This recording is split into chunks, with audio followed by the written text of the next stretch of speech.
All right, so today we're going to be talking about 3 different kinds of lines and segments that intersect with a circle. So we got a secant right here, we got a chord, and we got a tangent, right? And then this point right here, that's a point of tangency. We're going to get into that in just a minute. So the very first one that we're going to talk about is our secant. A secant is a line. Okay, because we have arrows on both sides. It extends indefinitely in both directions. And it intersects the circle at 2 points. So here's the first one, here's the second one. That's a secant. Okay, now a chord is different. Notice that the chord starts and ends at the circle. So a chord is just a segment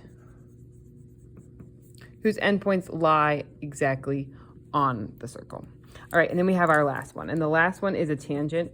Okay, now this is not sine, cosine tangent, it's the line tangent, okay? The line tangent intersects the circle at just 1 point, right? And that's that point of tangency that we just referenced, okay? It just skates by the circle, touches it at 1 point, and then continues off, all right? So that point of tangency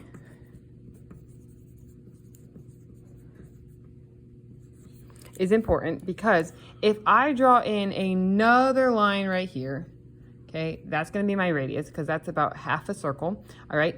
And the important thing about the point of tangency is that it makes this 90-degree angle with the radius, all right? And we're going to reference this a lot. Okay, now, we're not really going to talk a lot about secant theorems. We're going to talk about chord theorems and tangent theorems. So on the front side, we're going to do chords, and then on the back side, we're going to do tangents. So first things first, if you have 2 chords that are the same, so here's a chord, CD and AB, and if they're the same, I'm going to put tick marks on them. I'm going to write if CD is congruent to AB, okay, then we're going to be able to conclude a bunch of other things congruent as well. So that's going to be congruent, a bunch of other things in my circle. All right, so first things first. 2 chords are congruent, then 2 central angles are also congruent.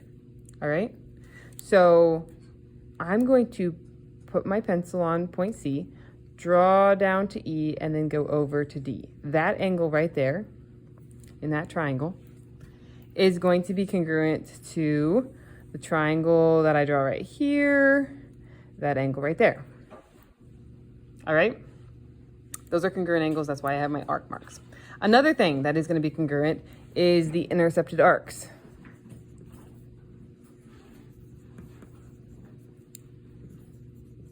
Okay? So those are going to be from C to D with the curve. I'm going to put a tick mark, 2 tick marks on C to D, and then I'm going to put 2 tick marks on A to B. All right? And then lastly, one more thing that's going to be congruent is the distance between the chord right here and the center. So I can put 3 tick marks on that height and this height. So we have a bunch of stuff that's congruent. Let's write a little statement here. Then we can conclude that the very first one was the central angle. So this angle right here, C to E to D, is congruent to A to E to B. All right. The next thing that we said was going to be congruent was the intercepted arcs. So we have C to D and A to B. Okay. But now, that looks exactly like, this little statement looks exactly like that one. So you do have to differentiate between the two because... How are you recording this? Keep going. Sorry, class. Okay. She's recording for her class. It's his class. Yeah, you can say hi. I like it. Thanks. I don't know. I was like, is she talking to someone or is she talking to... And then I saw your phone. I was like, all right. Yeah, I like that. we're doing our best. Sorry, class. Hi, class. That's like back when COVID was... Yeah, and then he's in the class tomorrow, so he can explain the whole thing. Are you gonna be gone? Yeah. Oh, that makes sense. That makes more sense now. Are you a track star? I'm a runner. I'm a track star. Karsten Schonley is right here. He's part of the video, just so you know.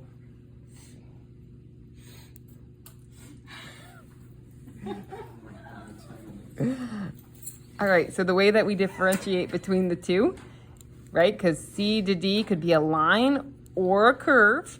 So you have to make sure that you add your curve markings on the top of both those. All right, and then lastly, we said that the distances were the same. So G to E and F to E.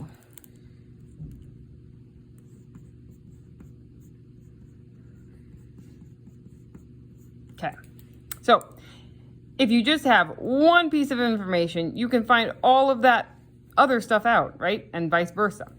Okay, now let's apply that. I see that I have an 86 here and an 86 here. So I'm gonna put a tick mark on this arc and on this arc. Now let's get into the habit of filling out our triangles. So I'm going to take a line, connect Z to V, and then connect V to W, and I got my two triangles. Now, we're gonna get into the habit of marking up those angles, but this one doesn't have any markings on it, right? So that's not gonna help us solve this question. But something else that we can mark up is the chords. These two have to be congruent to each other if their intercepted arcs are the same. So then we're back to an algebra problem. I'm gonna take this chord's length, I'm gonna set it equal to this chord's length. All right, and then we get 2t plus 12 equal to 4t. Subtract t on both sides, and I get 12 equals 2t. And if I divide both sides by 2, I get t equals 6. Now, this is not my final answer because what did they ask me to find? They asked me to find xy. xy is this length, so we have to take that value and plug it back in.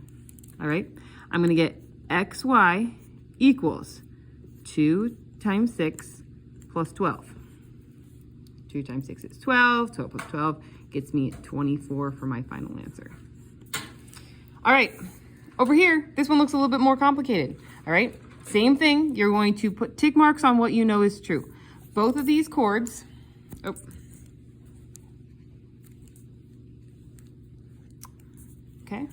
1 second, phone's having problems.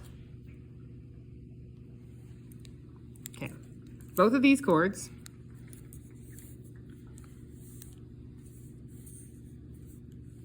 are the same length. So I'm gonna put a tick mark on each of those. All right, now, the next thing I'm gonna do, like I said before, we're gonna get into the habit of creating our triangles, okay, because sometimes we're gonna need to do something with that angle.